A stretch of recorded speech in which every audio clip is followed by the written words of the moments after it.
You're listening to TIP.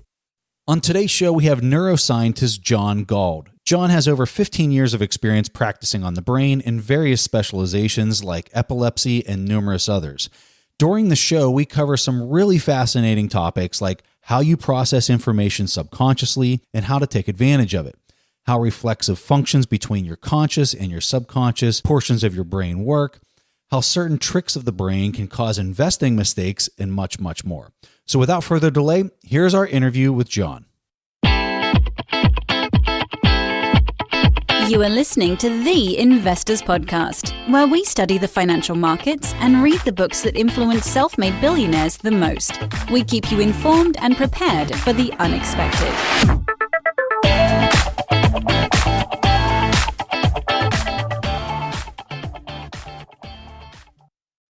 Hey everyone, welcome to the Investors Podcast. I'm your host, Preston Pysh, and as always, I'm accompanied by my co-host, Stig Broderson.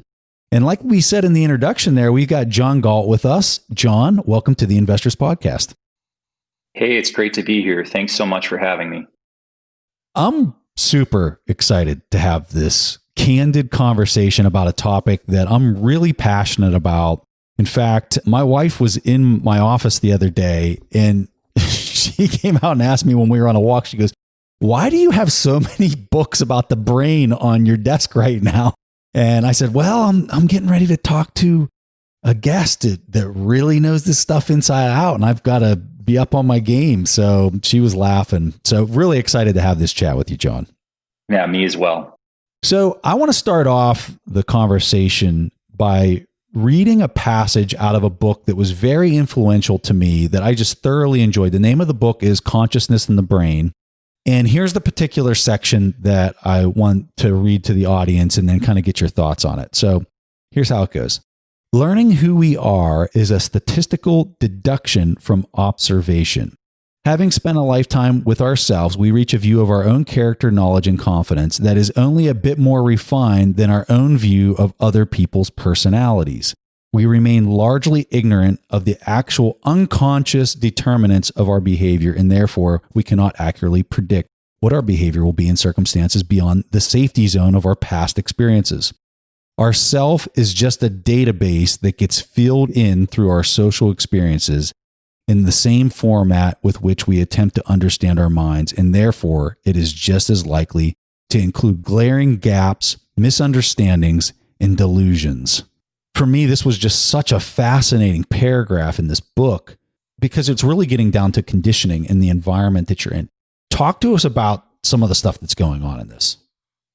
So you're right. There's a lot to unpack there. And what I would say is that Stan Dehane, he's an incredibly intelligent individual. I mean, this gets down to deep philosophical stuff. I think when I initially heard you read that, I thought, we're bombarded by stimuli every day. We don't know how these stimuli always affect us.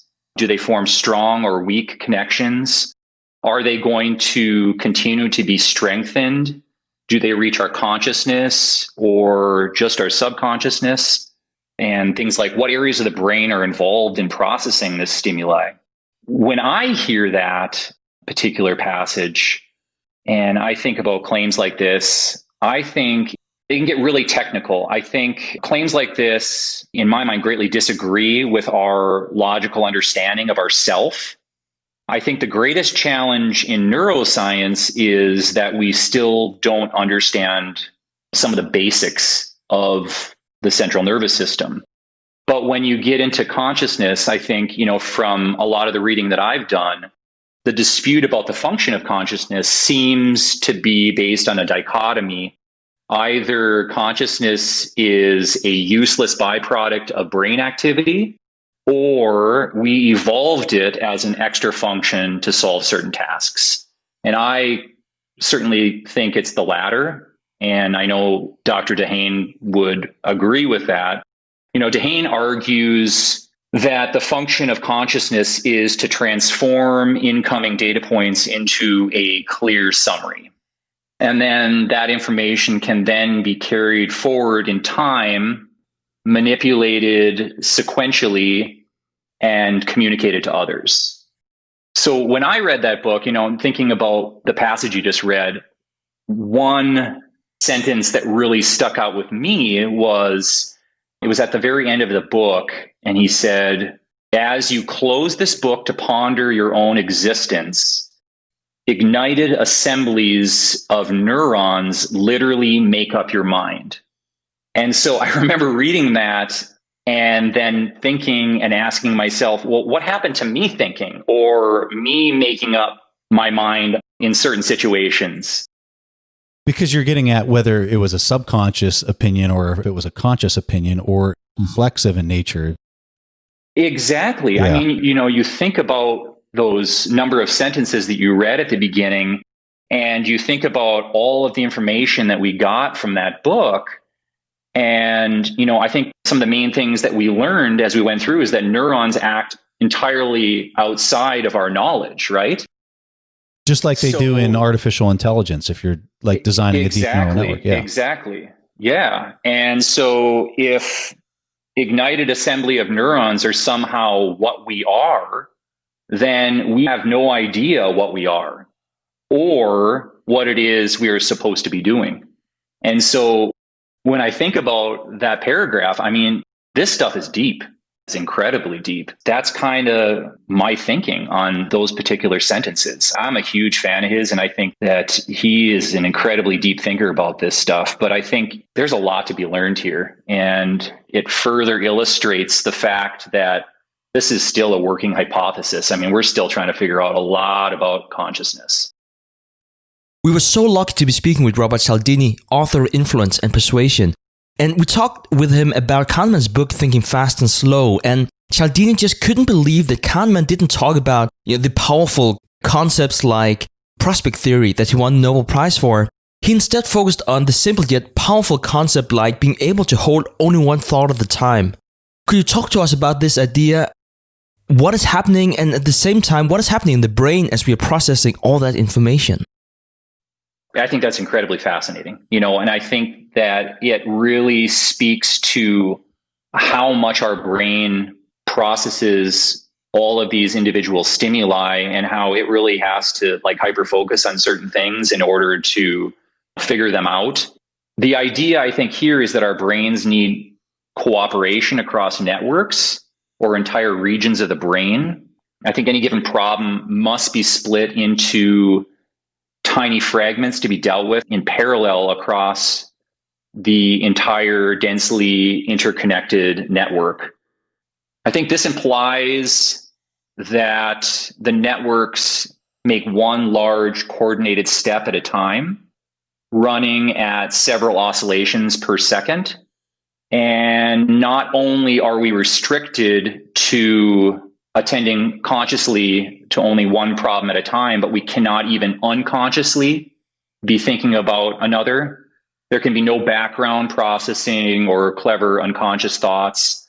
So as Kahneman said, we can't have two thoughts at once. And so I know from my own experience, sometimes it might seem like we can be thinking about more than one thing at once because the frequency of change of thought can be so rapid and may seem as though it came all at once, but it is always just one thought after another. And so one way I think you can think about this is utilizing optical illusions, for instance. My kids are really into optical illusions right now, especially my older daughter. There's an older optical illusion where you see this picture and there's essentially two animals in it. There's a duck and there's a rabbit. And when you look at it, you can either see the duck or you can see the rabbit. But no matter how hard you try, you can't simultaneously see the duck and the rabbit at the same time. And so I think this is a really good example of how our brains are only kind of able to hold on to one thought at a time consciously. And from the subconscious standpoint, I think that there's probably a lot of stuff that's going on, but even that subconscious thinking is a separate entity than the conscious thinking that's going on. It's interesting that you brought up this idea of the optical illusions, because in this book that we originally were talking about, this Consciousness in the Brain by Stan, he provides this amazing example of binocular rivalry in this study that was conducted. The original study was conducted by Charles Wheatstone, but what he was talking about in the book was, I think, variations on this original study. For the audience, this is what we're talking about that he describes in the book. If you take 2 toilet paper tubes so that you isolate each eye, so that one eye would have a toilet paper tube, the other eye would have a toilet paper tube, so that you're only able to see one thing in each of your eyes, and you were able to basically split everything else out. And he put 2 different objects. Let's just say one was a rabbit with a white background, and then the other one would be a flashlight with a white background.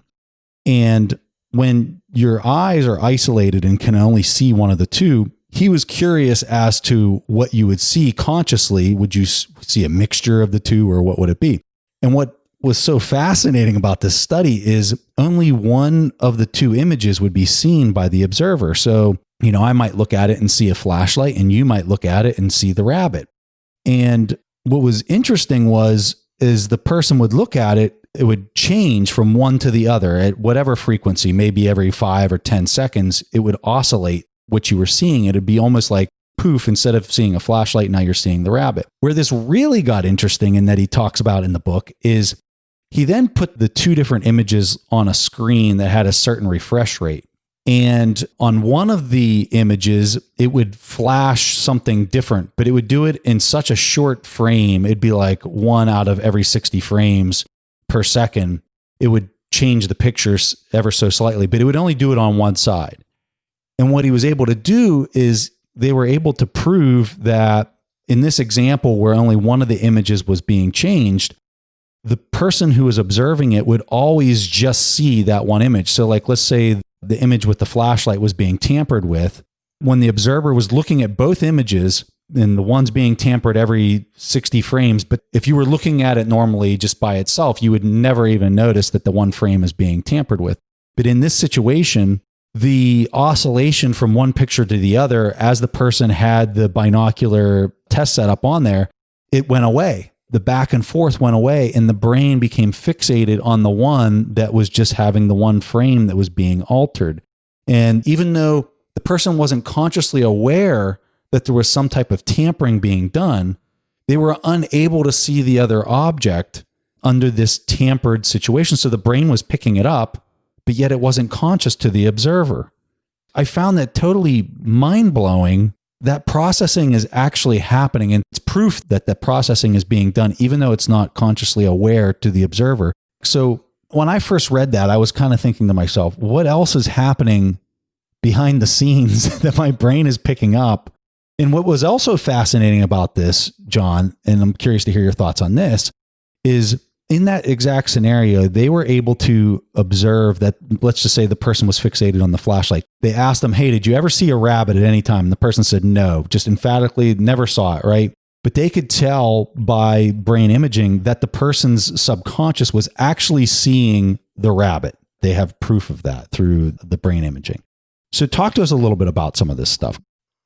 That stuff is incredible. What I would be curious about too is how often is that your dominant eye that's actually picking up, that's focusing in on one image versus the other.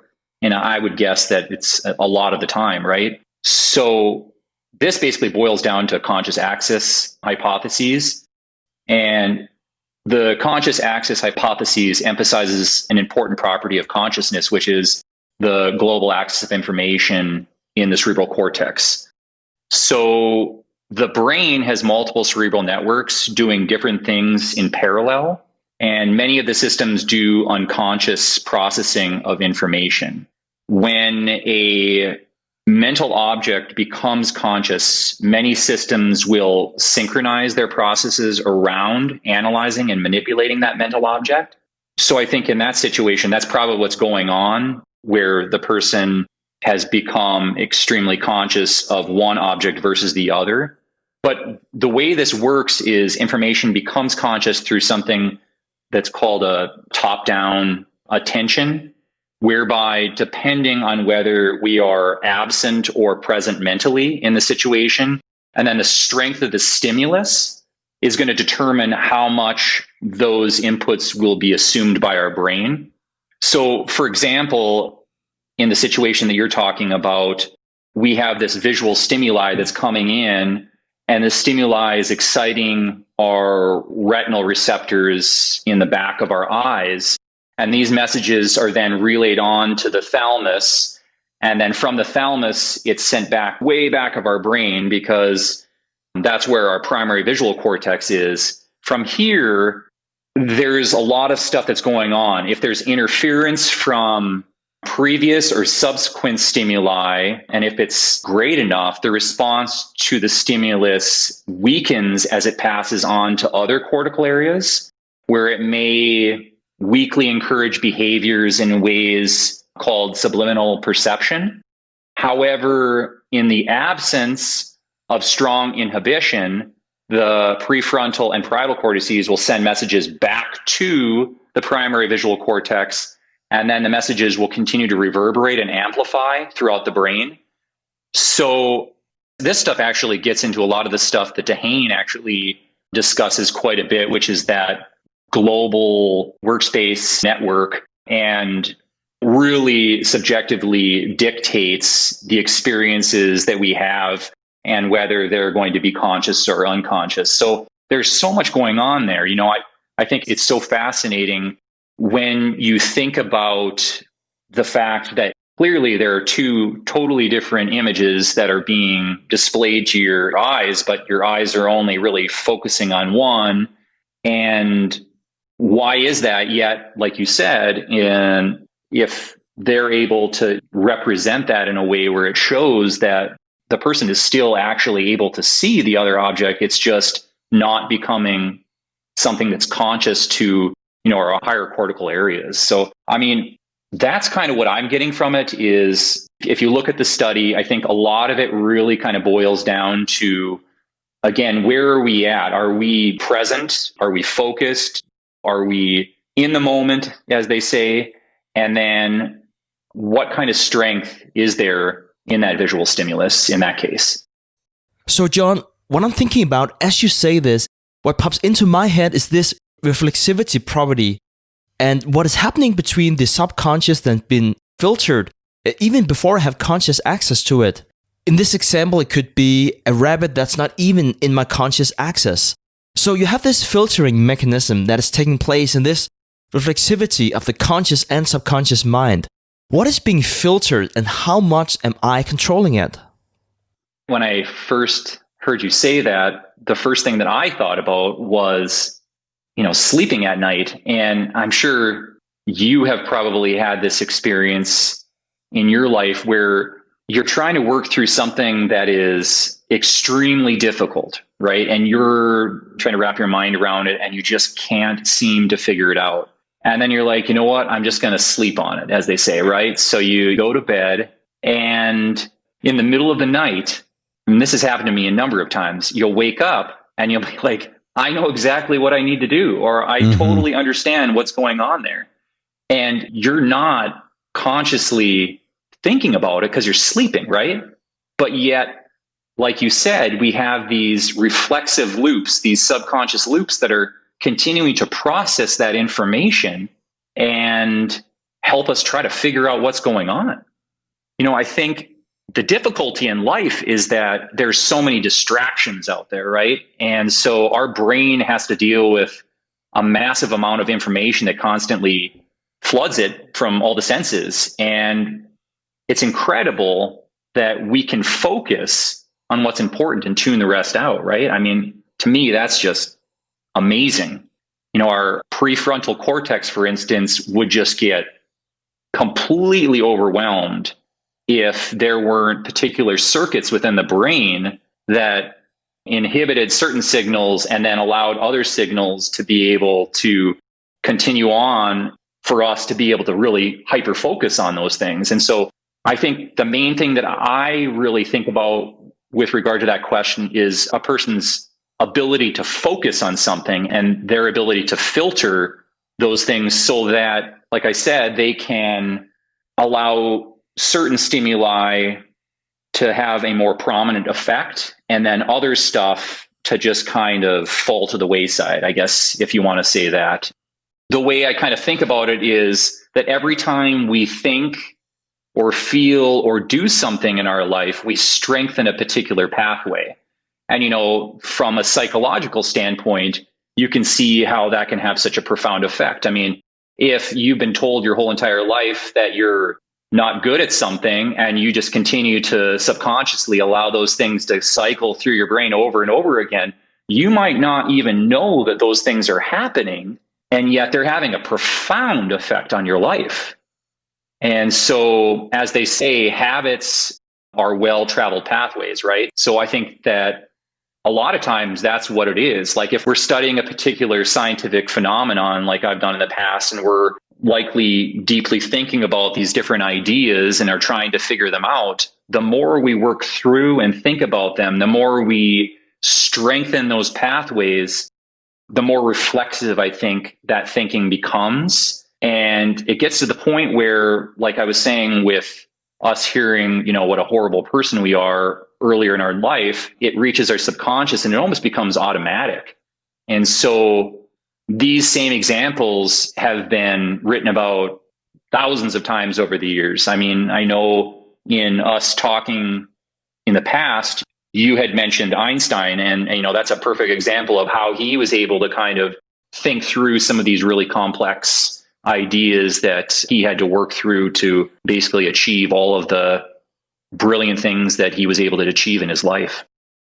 So it's funny you bring up the dreaming part. So I want to tell you a funny story that happened to me. So I had a buddy that I flew with whenever I was stationed in South Korea. We flew together. So this took place probably 10 years later. We were talking on the phone, and he was in grad school at this point. He told me, he goes, "Preston, I had a weird dream last night." I said, "Oh yeah, what was that?" And he goes, "For whatever reason, so-and-so that we used to fly with in South Korea was in the dream." Well, a little bit more context on my friend. So my friend was a company commander. He was in charge of the entire company of Apaches that we were flying. And then he had a whole organization of pilots that worked for him that were his soldiers in his organization. And the particular person that he had mentioned, I knew right away because he did not think very highly of this person, right? And I was kind of one of the lazier pilots in his organization. And I said to him immediately, I said, "Are you working on a group project in grad school? And is somebody being lazy on the project?" And he just paused. There was like dead silence. He didn't say anything. And then he just started laughing really hard. He says, "How in the world did you come to that?" And I was like, that person is in your subconscious and represents some sort of label, right? And then his experiences that he was having right now are getting stitched or getting put into his subconscious in order to allow for quicker reaction time or whatever. And it's just how your brain wires itself at night for whatever reason. And so when I said that to him, he started laughing so hard. And I'm kind of curious because this is an observation that I've had through the years, is it seems almost like at night that the experiences that we're having or that we're pondering a lot through the day in kind of our frontal lobe and our neocortex, right? It almost seems like it's wiring itself or stitching itself to these past experiences, these past labels that we have saved deep into our unconscious mind. And it seems like it happens at night. Is this something that you've heard other people talk about, or is this something that's documented? I've never read this anywhere. I'm kind of curious if this is something that's actually documented. I actually have not read a lot about it either. It's just from my own understanding of the nervous system. And then, thinking about all of these situations, like you were just saying, where for whatever reason, subconsciously, you're able to just figure out these unbelievable things as you're sleeping at night. I mean, it goes back to essentially that at the beginning of our discussion, when we were talking about, that paragraph from Stan DeHane's book, where our self is just a database that gets filled in through our social experiences, right? I mean, in that case, like you talking about your friend and having this experience where one of the individuals that he was in charge of was just not pulling their weight, was lazy or whatever, it obviously had a profound effect on him. He wasn't able to kind of, squash that, get that under control. And then it was revisited in, his own experiences that he was dealing with presently. So, it's just crazy stuff. Let's talk about some of these concepts in relation to investing. What are the most important concepts for investors to understand as they want to understand how the brain is processing information? There's a couple that come to mind. One that I think is really interesting that I've been doing more reading about is neuroeconomics. I also think biases are really, really interesting. Focusing first on the idea of the neuroeconomics, one study that I read recently, it was a study that was focusing on 15 brain damage participants that had normal IQs, and the areas of their brain responsible for logic and cognitive reasoning were completely intact. What they found is that when they conducted the study suggested that the participants that lacked emotional responsiveness actually had a significant advantage when they played a simple investment game. The emotionally impaired players were more willing to take gambles that had high payoffs because they lacked fear. And then the players with undamaged brains were more cautious and reactive during the game and wound up with less money at the end. And then Daniel Kahneman has run some really cool studies with a number of different neuroscientists. One that I thought was pretty fascinating dealt with players who were given $20 and then they were asked to play a simple gambling game that involved 20 rounds of basically tossing a coin. And if they won the coin toss, they earned $2.50. If they lost the coin toss, they had to give up $1. So they could choose to not play in any given round, in which case they just kept their dollar. So from a logical standpoint, if you had to think about it, obviously the best strategy with a coin toss would be to do every single round of the game, right? Because since the return on a win has a much higher reward, obviously, than the potential of loss, the risk in each round was 50-50. It just makes sense that you would just continue to do each and every round. The players with emotion-related brain damage took a more logical strategy, like I just talked about, and they invested approximately 84% of the time, while the non-brain damaged individuals invested just 58% of the time. And so, as you can kind of guess, the emotionally impaired individuals outperformed the non-brain damaged participants. And so what did they extract from this? Well, the researchers obviously initially believed that fear had a lot to do with the poor performance from the non-brain damaged participants. And then when they took all that information and went a step forward with it, what they found is that many of the brain damaged players who did well on these specific studies actually did not perform well when it came to making financial decisions in the real world. Many of them went bankrupt. Their lack of fear and judgment led them to get mixed up with people who took advantage of them. So I think what they found was it indicated that emotions can play an important role in protecting us as well, even if they sometimes interfere with rational decision making.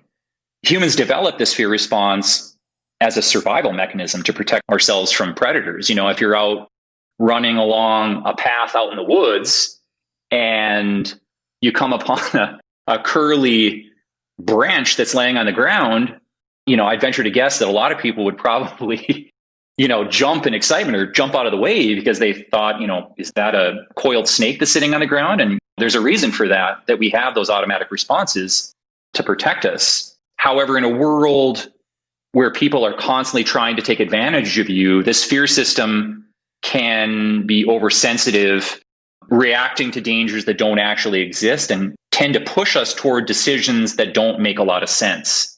So I really, really think the neuroeconomics stuff is pretty fascinating. And then from the other stuff that I was kind of talking about, dealing with biases, they play such a incredible role in investing decisions that people make every single day. I'm sure yourself can think of a number of situations where you let your own bias affect the way you made a particular decision, an investment that you did. The decisions that we make as humans show that we tend to try to oversimplify and make irrational choices. Our brains tend to default to fast, intuitive, automatic, and emotionally charged decisions. And these are mostly due, again, to our survival instincts that we have. When we look at the world with our biases, we tend to place filters up that can alter our perception and our decisions. So part of becoming an investor, and I'm obviously not a incredible investor by any stretch of the imagination. I enjoy doing it. I've done it quite a bit.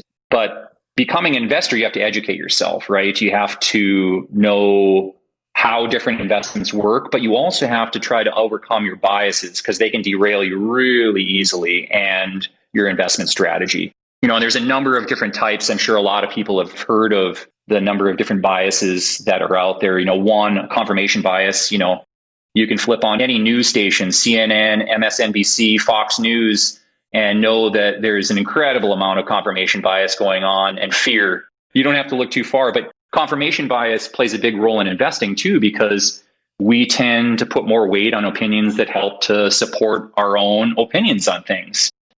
So there's the gambler's fallacy. That's another perfect example of bias. So let's say you as an individual watch the S&P close on the upside 5 trading sessions in a row. So you place a short on the spider because you think there's a good chance that the market will drop.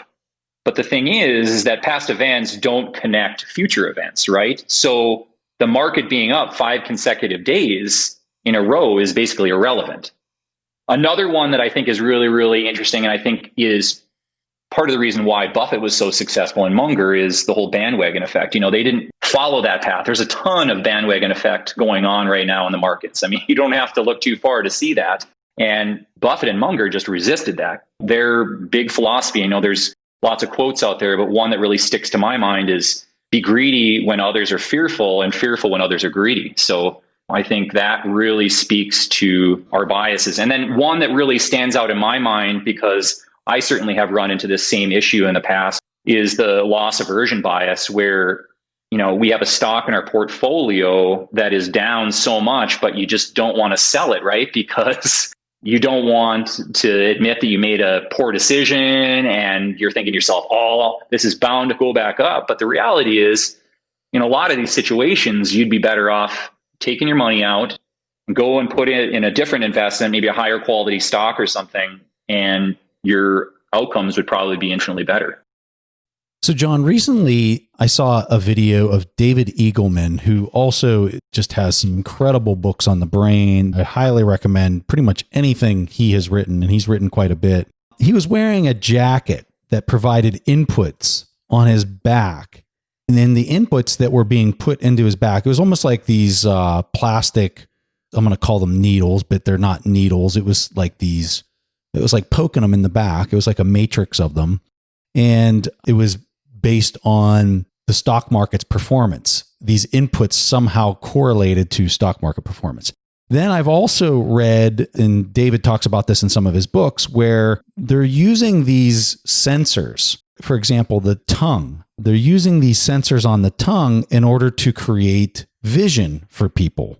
And so I just find this totally crazy. Talk to us about what's going on. Like, how is that even possible? And then just like how the brain is wiring itself off of something like this.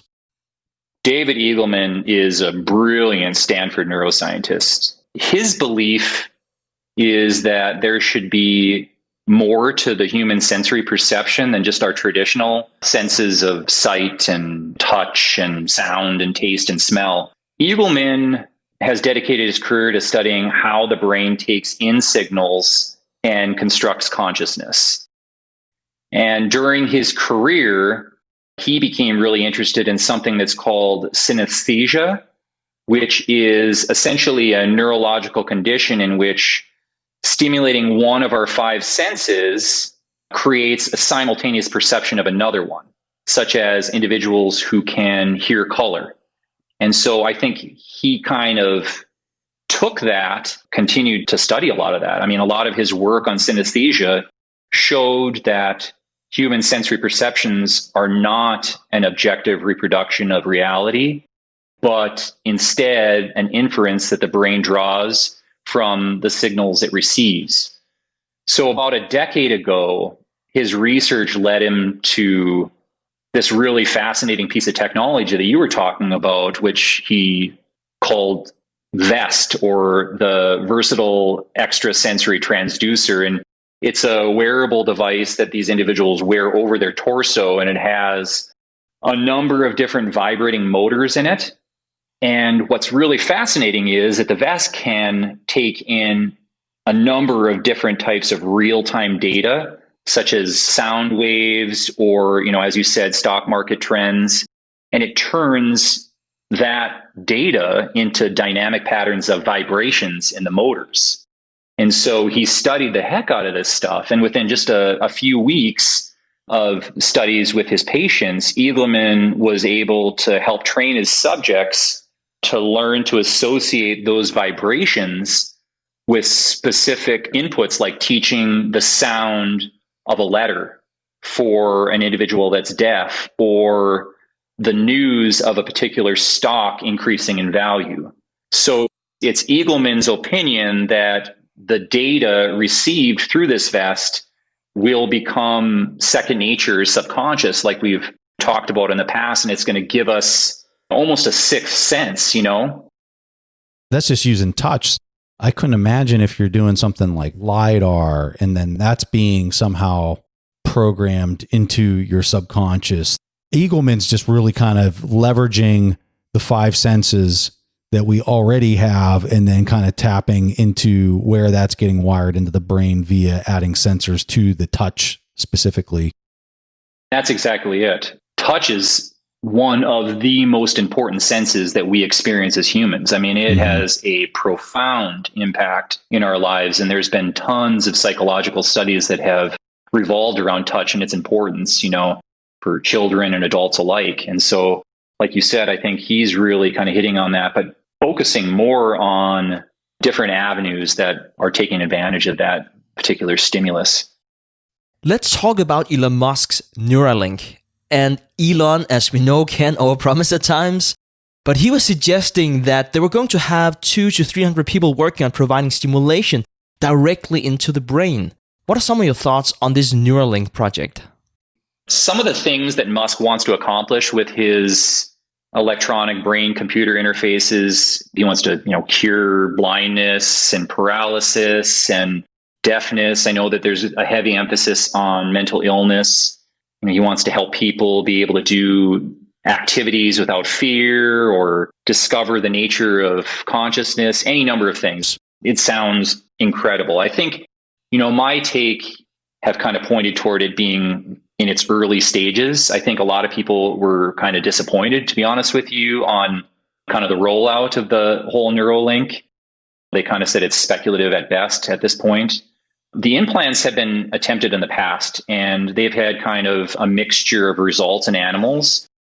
So what I would say is that Musk just doesn't have enough evidence that really kind of points to its effectiveness at this point.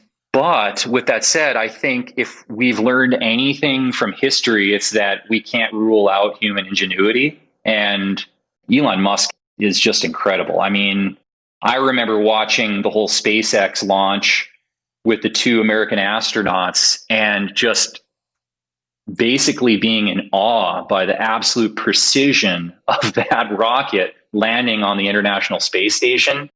And the two astronauts were essentially just sitting there in their seats. I mean, I don't think they were doing a whole heck of a lot. I think, it was all programmed into the computer systems in the rocket. So I think it makes you really appreciate how amazing all the things are that he's trying to accomplish. And, my philosophy in life is that whenever people say things can't be done, I say, you know what?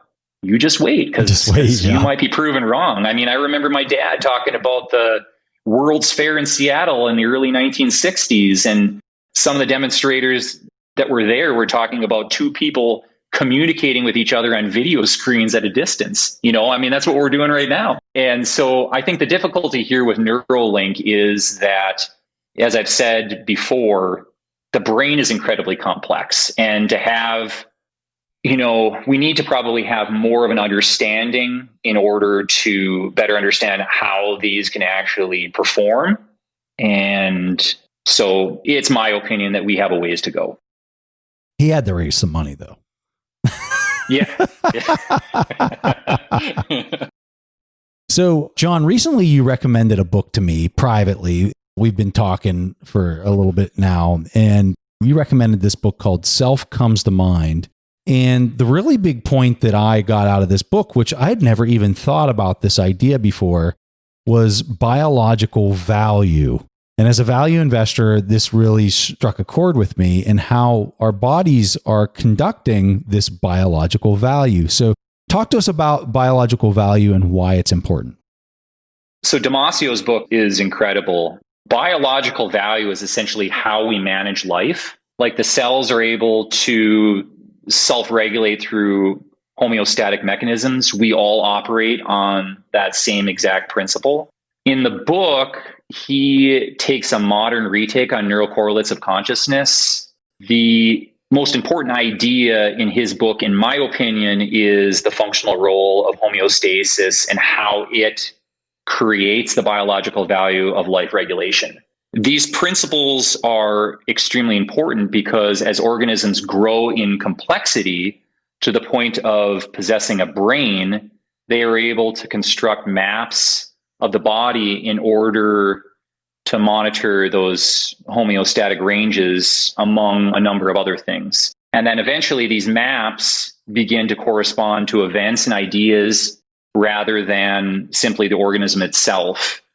This centering self process allows the organisms to better adapt to their environment, to plan ahead, to make decisions, and eventually reflect on themselves in more abstract terms. Consciousness helps us figure out these principles and helps us understand how they influence so many aspects of our minds and our culture. So when I heard you, initially say the question, I'm curious from your investment background, how do you see biological value as a foundation in macroeconomics? If I was just going to simplify it all, and I'm thinking about a thermostat in my house, and let's just say that it automatically will turn on the heater when it gets to a certain temperature, and it'll turn on the air conditioning when it gets to a certain temperature. What people mostly focus on are those limits, the bottom limit and the upper limit. But I think a lot of people fail to think about are the units that are being used to measure the amount between those two limits, and how we just automatically assume that they're fixed, that we're counting with 1 and then it turns into 2 and then 3, right? And I think that's just not such a given in reality, specifically with where we're in the economy. But what I found fascinating in the book when it was talking about the brain is how important this is in this regulation process of those units that are measuring how the cells are going to respond, how the neurons are going to weight their response, and how they integrate with the rest of the network. And it really got me thinking, and I know you and I talked previously in private about some of this and how it relates to the macroeconomy. And so I know that's why you were asking me, but when I look at the world right now, what we have is a fundamental change in those units that we're using to measure everything. And it comes to the cost of capital and how much we think interest rates should be, because that unit of account that we're measuring everything in, these fiat units, are getting debased constantly. And so when we're relating this back to biology, one of the things that was talked about in this book, Self Comes to Mind, is when a person does not have a good biological value system, the life form typically doesn't make it very long, or that it has major dysfunctions in the way that it's able to just perform its normal lifestyle or the life that it's living. It just wreaks havoc. And I guess when I'm looking at our global economy and central banks coordinated across the globe are adjusting their unit of account, or that biological value system that we just kind of take for granted, and it's getting inflated and debased, the system can't function appropriately. And that's kind of where we're at. And I think that's right. I mean, I think, like you said, it all comes back to homeostasis. When we continue to give too much of a good thing, obviously there's a lot of people that argue that it's not a good thing, but in their eyes, I'm not certain they even know what they're doing sometimes. Or maybe it's become, as we've talked about privately, it's become such a habit that it's just reflexive, right? They're just seeing a certain problem and they're dealing with that in a reflexive way in order to help bring the system back to midline, if you want to say from that standpoint. That's a great segue into my next question. What is a common misperception about the brain? One thing that I think is commonly misconceived, and I've had conversations with people about this in the past, is the idea that we only use 10% of our brains. It's pretty fascinating to think that the human brain has so much untapped potential. Our brain represents essentially 3% of our body's weight, and it uses 20% of our body's energy. So it's an incredibly active organ. To think that at any given moment we're utilizing such a small portion of our brain, I think is silly, and it's been disproven. And John, you are talking about the conscious axis. We only have conscious access to 10%. But in the background, the subconscious mind is literally running around the clock, but it's not filtering everything up to the conscious mind. Is that a better way to frame it? That's a great way of thinking about it. There's so many processes that are going on, right? I mean, just think, when we're out walking and, at the same time, we might be listening to music and we're also, trying to observe the environment that's all around us. At any given moment, which aspect of that is consciously accessible to us, right? Well, it depends again on what part we are focusing on. At any given moment, are we focusing on the music we're listening to or the podcast? Or are we focusing on our cadence? Or are we focusing on beautiful rainbow in the sky, right? Perfect example is today I had to run out to this place and get a sandwich, which I really like the sandwiches here. And I'm in my car. And when I'm in my car, I'm listening to audiobooks. Like, that's just what I do. Well, I got this sandwich and I sat down in the car and I was like, you know what? I'm not turning on the audiobook. I'm not turning on music. I'm going to sit here and I'm going to eat my sandwich before I go anywhere because I want to enjoy the sandwich. And I knew that if I turned on the audiobook, I would have eaten the sandwich and not even realized or tasted it or anything. It would have just been done. And all I would have heard was the book. So it's a perfect example of what you're describing.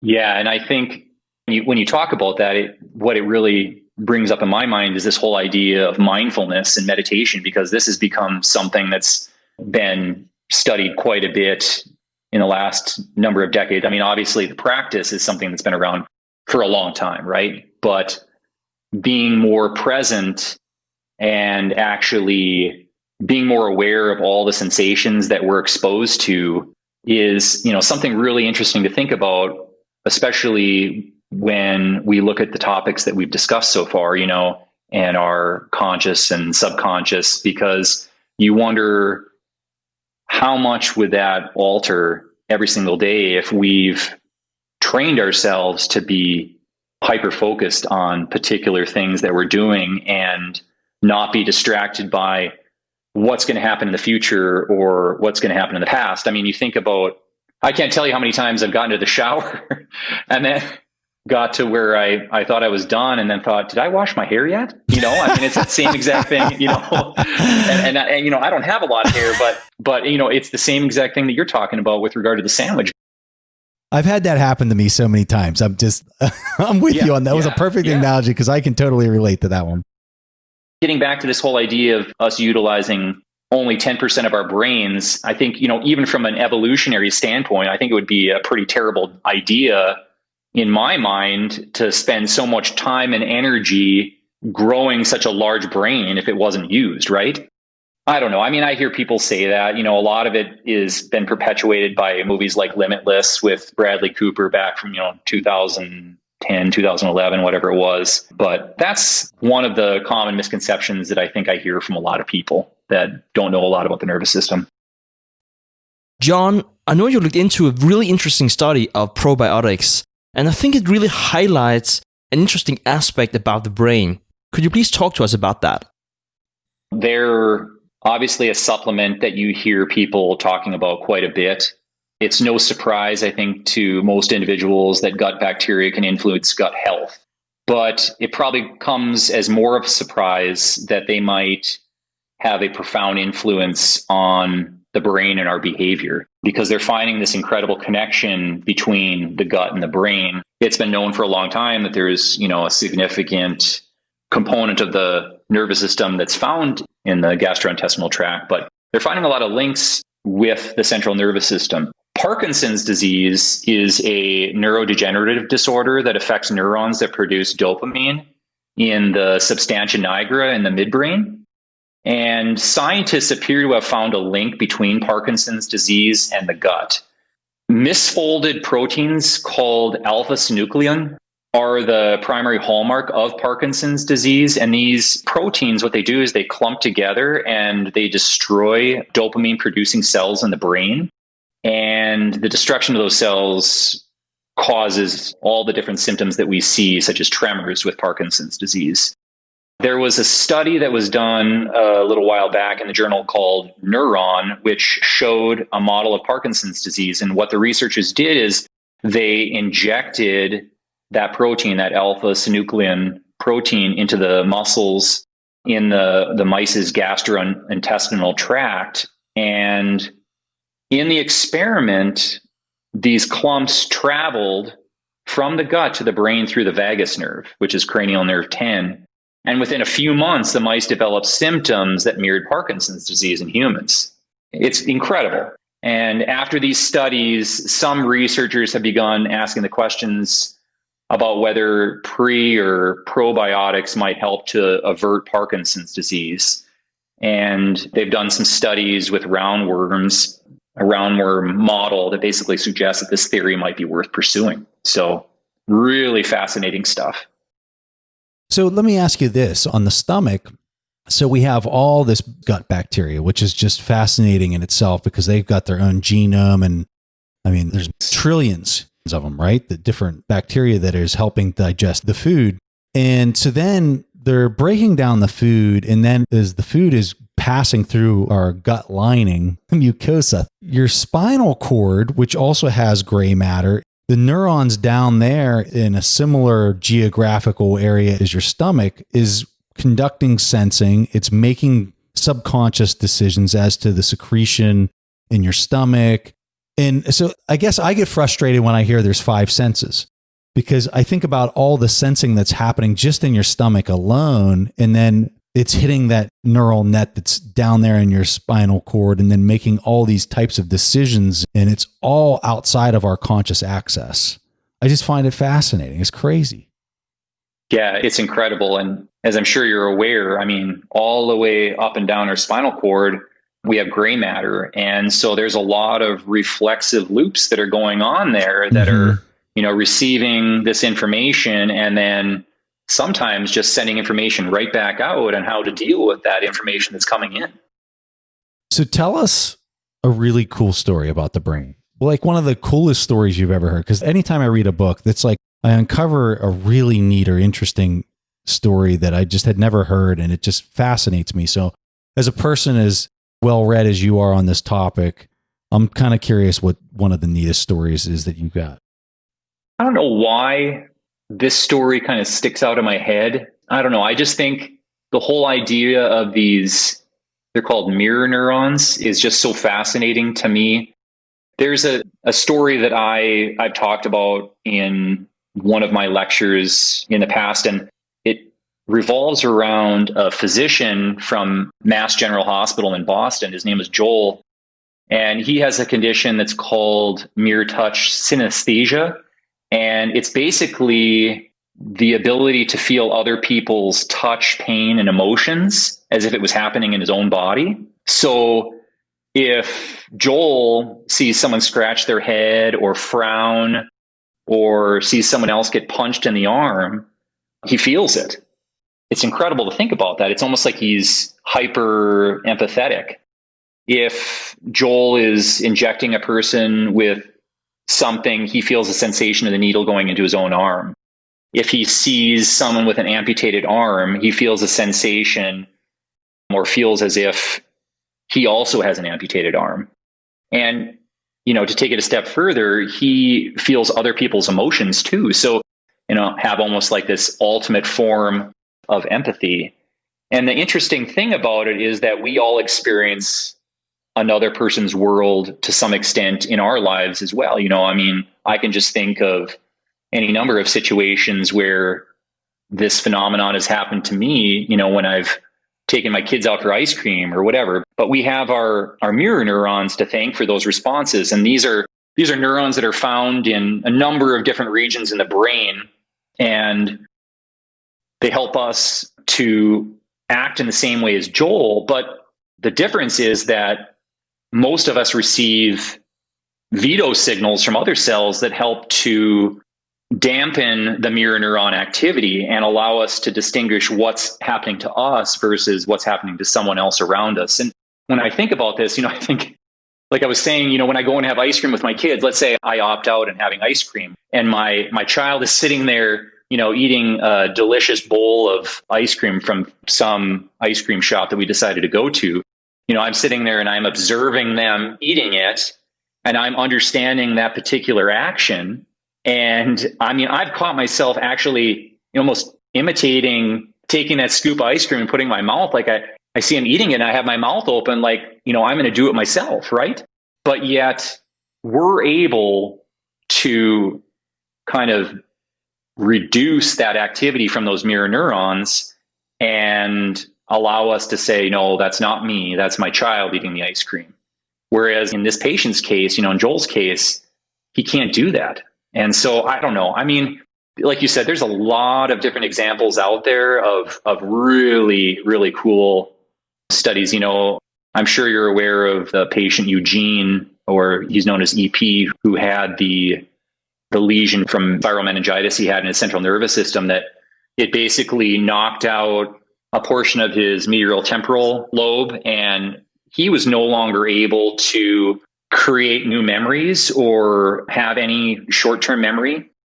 This is a guy who's been studied to no end in neuroscience, but it actually further illustrates the whole idea of the 10% portion of our brain that's being used. Because if you have a small little area in our brain that when it gets knocked out has such a profound effect, I think it really speaks to how powerful all these little tiny areas are in our brains. And so in Eugene's case, this patient that had this viral encephalitis, it drastically changed his life to the point where he had breakfast in the morning he wouldn't remember. So he'd have like 5-6 breakfasts, right? It's interesting. I read a study, and the person was talking about criminals and people who just do the most heinous crimes. And the person who was being interviewed, they were asked, well, what's the common thread amongst these people? And the common thread was that they lacked empathy, that they had no empathy for anybody other than themselves. So I find it really interesting, your first comment there about the mirror neurons and how, forget the person's name that you had mentioned, but basically he was overly empathetic. And it almost seems like maybe there's some type of neurological condition for some of these folks that are, serial killers and whatnot, that they have literally no mirror neurons. Like it's being dampened so much that they don't have any type of mirror neuron response. Fascinating, though. You wouldn't be hard pressed to find that a lot of these individuals that are having this lack of empathy, they most likely had some kind of stressor early in life, some traumatic event that significantly impacted them. And so again, it probably impacted them so much that subconsciously, like you were saying, their empathy was dampened significantly to the point where they can do things that blow you away. And you would think to yourself, how could anyone do that? But for them, it doesn't seem like it's a big deal. And then we get into reflexivity again. So what they don't have conscious access to is just further reinforcing that lack of empathy. Exactly. John, if someone's found this conversation fascinating, they want to learn more about the brain, could you point to 2 or say 3 books? Well, honestly, I think one is Self comes to mind. I think Antonio Damasio's book that I recommended to you is a fabulous book to read. As we talked about, it's incredible from a biological standpoint, but yet it has so much applicability to the macroeconomics like you discussed. Stan DeHane's book that you basically opened up our conversation with is another, it's mind-blowing. I mean, it's an incredible book. There is so much to kind of think about as you kind of go through that book. And then, another one that I really enjoyed is The Brain That Changes Itself. It's by an author, his name is Norman Doidge, I believe. And it touches on a topic in neuroscience called neuroplasticity. And I think it's a really fascinating area. There's been a lot of study on it and kind of essentially overturns a very old idea that our brains are immutable. So I think those three are a great start for people that may find this stuff interesting and kind of want to delve in more to it. All right, John, I know you don't have a website, but you are active on Twitter and you are posting about things brain related, also investing related. So give people the handle of your Twitter account, and we'll also have a link to that in the show notes. My Twitter handle is @NewtDog. That's KNUTDOGG19, and my username is John Galt. Well, John, we really appreciate having you on the show, and this has just been a really fun conversation for us, and hopefully we have an opportunity to do it again in the future. Gosh, I would love it. I had a great time, and I really appreciate the opportunity to sit and have these discussions with you guys. All right, John, thank you so much. And for everybody else, we'll see you guys next week. Thank you for listening to TIP. To access our show notes, courses, or forums, go to theinvestorspodcast.com. This show is for entertainment purposes only. Before making any decisions, consult a professional. This show is copyrighted by the Investors Podcast Network. Written permissions must be granted before syndication or rebroadcasting.